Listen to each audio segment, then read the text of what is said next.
Hey guys, welcome back to the Workbench. As you probably know, this is a series of videos where I discuss ceiling fan history, trivia, technical information, all of that.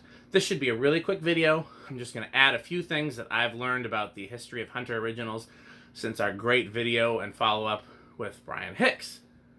So, here's the new information. Adapt Air was invented in 1933 according to Hunter, according to like their catalogs that say, oh, we invented this back in, whenever. But it shows up by name in ads in 1931. So it at least dates back to 31. I had it a little earlier with the hotel original. We have it confirmed back to 31, and Hunter claims 33, for whatever that's worth. So we have a little new information on the mystery era of, 50s to 70s, where I didn't have as much data, and neither did Brian. 53, they're still doing the old style canopy, but with the newer rounded switch housing. By 65, they've still got the old style canopy.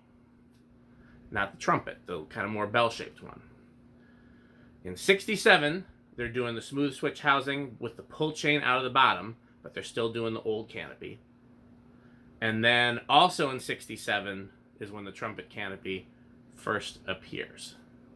So, again, now one thing I don't know if I mentioned or not about the trumpet canopy, that was originally an R&M canopy. If you look back to some R&Ms from before they bought Hunter, they used that same trumpet canopy. So they had those parts, obviously. So really, I think it was more of an issue of exhausting the old parts and bringing in the R&M parts. So it wouldn't surprise me if somebody found a trumpet canopy fan from the 50s, and we know they used the smooth canopy all the way to 67. But we have confirmed that the smooth canopy goes all the way to 67, and we have a confirmed sighting of the trumpet canopy also in 67. So we know that that was a crossover year. We just, don't know if the trumpet canopy popped up earlier outside of R&M labeled fans. Okay, told you that was going to be a short video. I hope you enjoyed it. I will see you at the next Workbench video.